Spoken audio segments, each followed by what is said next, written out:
What up, guys? So today we got a question from Chew Crew subscriber Andrew, who's curious about how long a blue belt should spend working on a particular technique or position. For example, butterfly guard, maybe an armbar attack from a position. And he says, do you work on these new things until they're at the black belt level or until you're semi-good at them? You know, he's basically looking for some guidance on, how long do you stay here? When do you need to move on? How do you go about developing your game? So Andrew, thanks for the question. So listen, I am going to give you the ideas that I still use to this day. You can use them at blue belt. You can use them at any belt. They work for me, and they work for a lot of the people that I share them with. But also understand that when I think about jiu-jitsu, I think about jiu-jitsu as an art form. I'm not like some big spreadsheet guy. I'm like more of a creative type of person. And so when I approach jiu-jitsu, there's a lot of, I go off of my feeling and intuition or the experiences that I'm having when I'm competing or rolling, right? So that's kind of where I base everything off of. So first off, as far as picking the techniques, we'll start with that first, then we'll talk about how long you should stay there. So as far as picking them, it's pretty simple. I usually go off of two things. Either one, where do I have holes in my game, right? And I will typically know this from the experiences that I have rolling with my toughest training partners, or if I'm competing, what happened at the competition, where did I struggle? Those will give me some really important information as far as where I should move. It could also be just a genuine interest. Sometimes I'm watching an instructional video. Sometimes, it's a training partner who shows me something or one of my coaches who show me something, whatever it is. But I get something and I'm like, this is really interesting, right?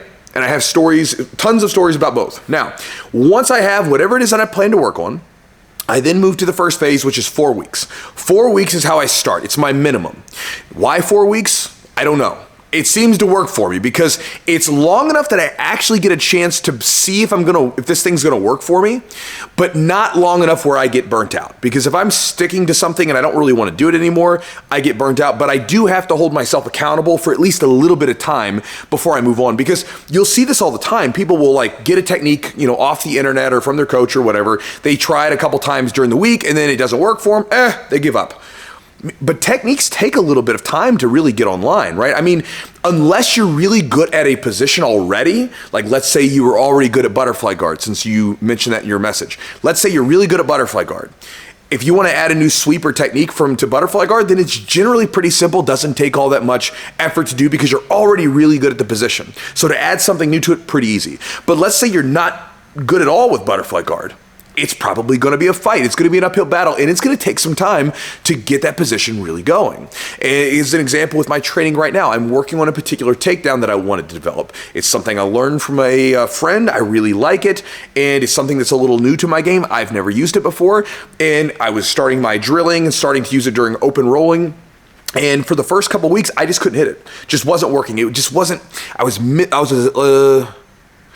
just a beat behind, right? Just not where I needed to be. And so kept drilling it, kept trying it during rolling, and around a 3 to 4 week mark, all of a sudden it starts hitting. Boom, there it is. I'm now starting to get the technique working. And I've stuck to it for several months now. And again, it's become a really good takedown for me. I feel very comfortable with it. And it's taken some time. Now that month mark gave me some insight on, hey, is this working for you? And towards the end, it was working. And I was like, okay, I want to keep sticking with this. But it could have been a complete disaster for me. And if it was, I would go to something else, right? Depending on how I was feeling at that time. Now, I will stick to positions. It just depends. I might just stick to a position for like months and months. Like my old man passing game that I've developed where I can move really slow and focus on being heavy and pressury and using certain grips to wear the person down. A lot of times when I go to seminars, it's the way that I roll because this allows me to roll with more people and not use so much energy, right? Because I'm getting old and I can't just go really fast all the time, right? And so when I was developing that position, took a couple weeks to get going, started to feel some serious success with it around 4 weeks, and then I was like, man, let's stick with this position. I stuck there for about 6 months before I moved on.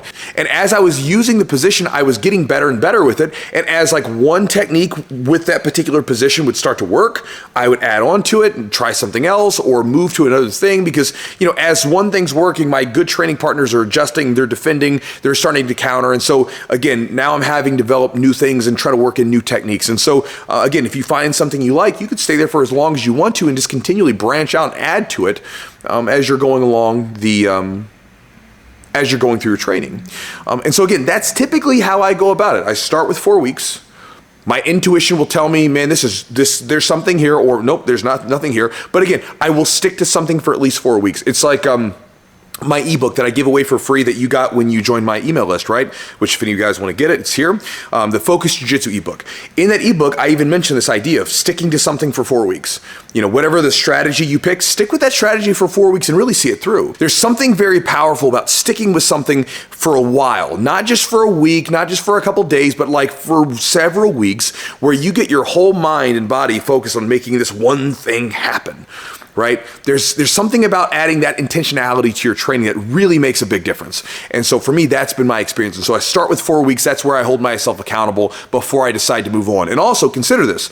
I don't add new techniques to my game lightly. Like I'm not going to be like, let's just see if this works tonight. It's going to be like, no, like I really am ready to dig into this because I'm going to give it a fair effort. I don't want to be someone that's like, let me try this technique. Doesn't work. Let me try this technique. No, doesn't work. I want to be someone where I'm trying to change my game for the better, and that takes time. And so whatever I'm going to give my energy and effort towards, I want to be serious about it. And so 4 weeks is my minimum. And then from there, I will then branch off and add on to it and continue to work, or I will then let it go and move on to something else. But that's kind of my 4 week sort of block for training, and then I move on to the next thing. So hopefully that helps you with your question, Andrew. So thank you for the question, brother, and hopefully this helps some of you guys out, and I'll talk to you next time.